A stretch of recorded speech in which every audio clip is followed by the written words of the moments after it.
que falar do Gabriel, não. O Gabriel não jogou, estava lesionado, ficou fora 2 jogos. O Tite falou isso, eu concordo com o técnico. Treinou pouco, ele não colocou no jogo, ele estava jogando todas as partidas.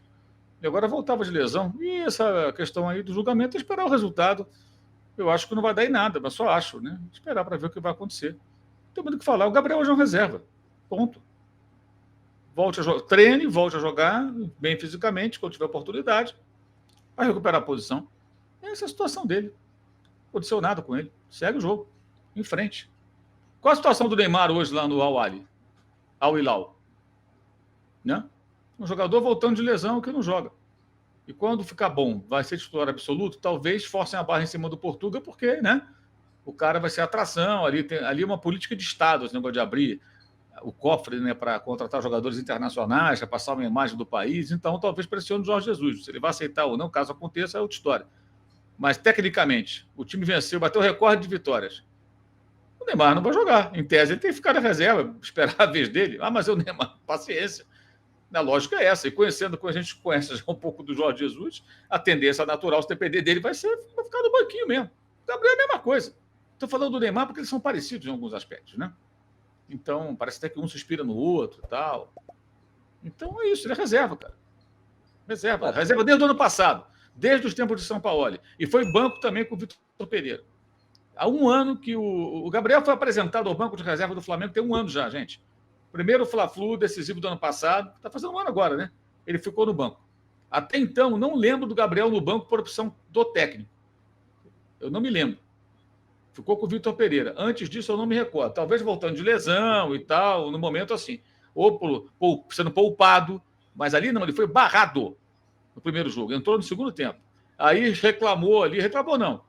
Comunicou, né, publicamente, não para o treinador, que não queria mais ser segundo atacante, que ele queria brigar pela posição de centroavante. Voltou na carteirada para o segundo jogo. Foi um erro do Vitor Pereira. No jogo, o Flamengo tomou de 4-1. E depois foi barrado pelo Sampaoli.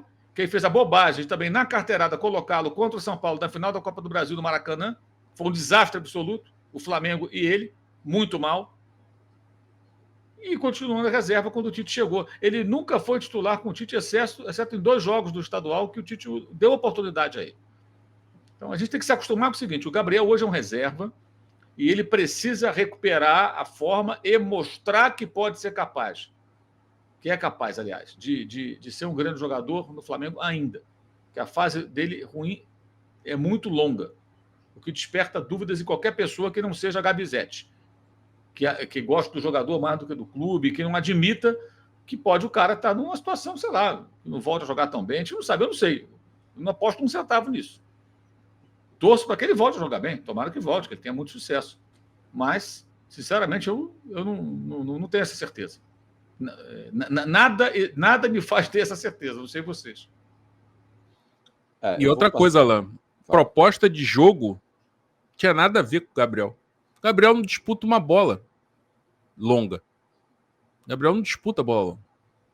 Ele é um cara de diagonal curta, de receber lançamento, sim, mas tipo aquele do gol que ele fez contra o Sampaio Corrêa. O Arrascaeta joga nas costas da defesa, ele entra ali, uma diagonal curta, e toca na saída do goleiro. Não era jogo para ele. Né? O Tite não ia falar isso na coletiva. Falou sobre a questão física, que ele não só treinou forte um dia e tal, e realmente está vindo de lesão, e até eu acho que tem que haver uma transparência sobre isso. Que lesão foi essa? Porque todo mundo falou, o Gabriel ficou de fora por causa de uma lesão. Cara, ele ficou de fora do jogo e depois ficou um tempo sem treinar ainda na semana seguinte. Que lesão foi essa? É a mesma? É do adutor? É aquela que ele disse que ele teve que conviver durante o ano todo? Ainda não se resolveu isso? Deveria ser esclarecido, até para embasar a nossa crítica, né? Ou a gente fazer uma ressalva. Ora, o Gabriel não está bem, então não sei o que, mas a gente tem que considerar também que tem uma questão física aí. E o jogo, e a bola, aquela bola longa ali é para Gabriel? Não, aquela bola do jeito que o Tite estava botando para disputa, nas costas da defesa, para arrancar e ir na direção do gol, não é jogo para o Gabriel. O Gabriel é um cara para atacar espaço curto. Diagonal curta nas costas da defesa. É isso, o jogo dele. Se botasse ele ali, Bruno Henrique não fez muita coisa, ele ia fazer menos ainda. O Riva, ele mandou aqui. Eu até falei, né, o André, o Mauro falou sobre tem que esperar. Eu acho que é isso também. O Gabriel tem que esperar. É claro, eles não são parecidos no exemplo que eu vou dar, mas o próprio Gerson. O Gerson não foi uma questão técnica, mas, cara, se o time tiver encaixado, o Gerson talvez vai ter que voltar aos poucos, demorar, ver onde vai encaixar. Isso acontece. Vamos lembrar que o próprio Flamengo do Jorge Jesus, o Diego começou como titular com o Jorge Jesus. Aí o Diego tem a lesão e depois o time encaixa sem o Diego. Né? O Diego ficou um longo tempo fora. E agora também aconteceu um pouco parecido. Né? O Gerson estava bem, e quando o Gerson voltar, o Tite vai ter que dar um jeito de encaixá-lo. Então, eu acho que para o Gabriel também serve isso. Né? O Gabriel, quando tiver melhor, quando o Gabriel tiver oportunidade, depende dele mostrar, entrar em campo e dizer, eu estou pedindo passagem aqui para pelo menos ter mais minutos. E aí, conforme for melhorando, disputar a posição com o Pedro, que hoje não tem nem disputa, né? Eu pelo menos vejo mais ou menos por aí. O Riva mandou aqui, o CSK quer o Shola. Libera ou fica? O Flamengo, na verdade, o Shola, a gente daqui a pouco vai falar da Libertadores Sub-20, o Shola, que é o nigeriano, o Flamengo tem opção de compra, tá? O CSK procurou lá o clube dele, mas o Flamengo tem opção de compra e deve ficar. Fez uma grande Libertadores. O Fernando Tourinho, fala um pouco da história dessa fotografia, por favor, Mauro. É época que o Maracanã era diferente de tudo que tem hoje, né, Mauro? Essa é geral do Maracanã, isso aqui acho que anos 70, talvez anos 60. Não sei exatamente qual o jogo. Anos 60 ou 70. Pelas roupas ali, eu acho que talvez seja anos 60. Tá aí. Repara que nessa época, ter a camisa do time era difícil de comprar. Não tinha essa oferta. Pirata, original, não importa. Era difícil de comprar. Então, você repara que poucos torcedores estão com a camisa do time. Tá vendo? Todo mundo apaisana. Era bem mais difícil. Eu lembro que a primeira camisa oficial que eu comprei do Flamengo, eu comprei na loja do Flamengo, uma boutique pequenininha que tinha atrás do campo, lá no fundo, lá no fundão. Saí de Niterói, fui lá na Gávea comprar uma camisa. Não tenho a grana, fui lá comprar cara para chuchu. Uma fortuna já era naquela época, pelo menos para mim.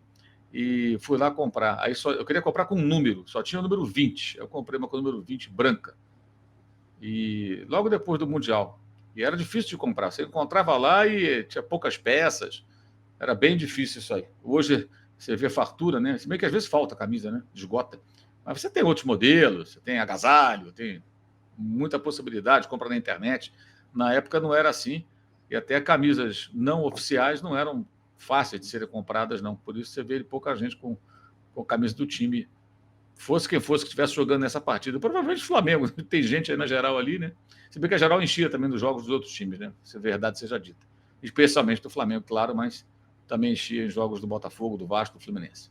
E todo mundo misturado, né? Todo mundo junto e misturado, né? Na geral, sim. Na geral, não tinha divisão. O problema da geral, às vezes, era arrastão, né? Quando tinha arrastão de assalto. Isso aí já para os anos 80 começou a ter esse tipo de coisa.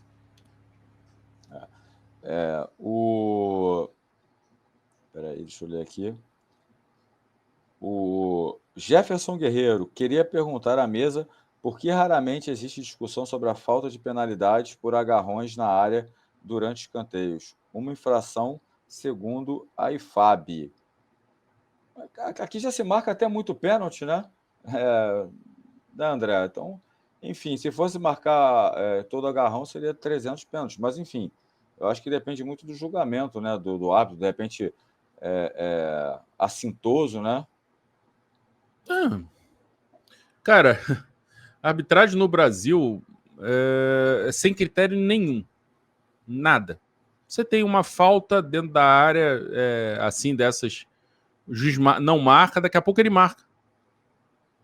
É totalmente aleatório.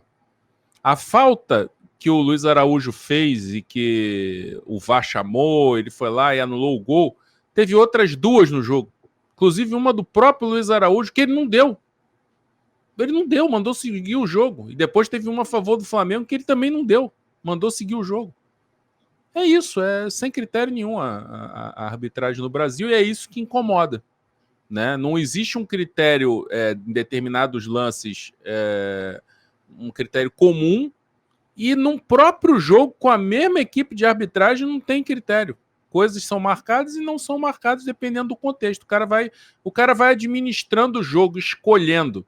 O gol anulado do Flamengo, acho que dificilmente seria anulado se aquele gol ali fosse importante para o Flamengo.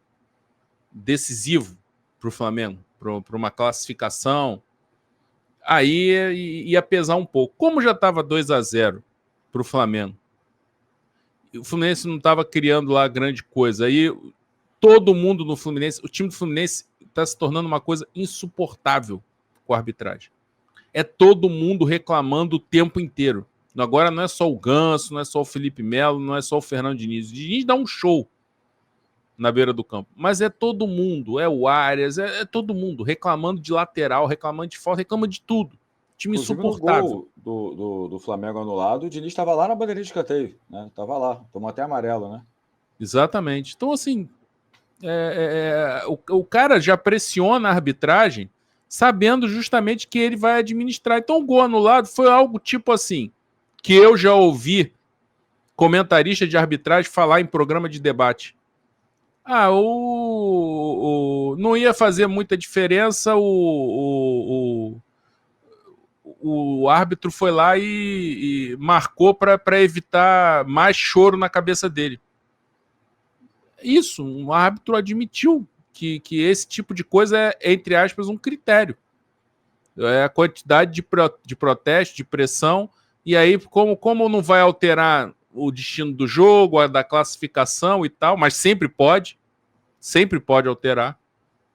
Né? De repente, imagina se não, naquele lance o gol é anulado, sai a falta e o Fluminense faz o gol. Era primeiro tempo ainda. Poderia mudar o humor do jogo, o clima do jogo no Maracanã, ainda que a torcida do Fluminense tivesse menor proporção, muito menor proporção que a do Flamengo. Mas poderia. Mas eles acham que não, e aí vão adotando esse tipo de critério subjetivo assim, reclama muito e tal, vamos anular esse gol para depois não ter mais choradeira ainda e de repente que até protesto, querer me colocar numa geladeira aí de vingança e tal, que aí o cara pensa também, né, no cachê, né, enfim, tudo que envolve, né, a arbitragem, enfim, é tudo muito complexo na arbitragem brasileira e principalmente esse VAR que quer interferir até em lance interpretativo. Isso aí não existe. O VAR não foi criado para isso.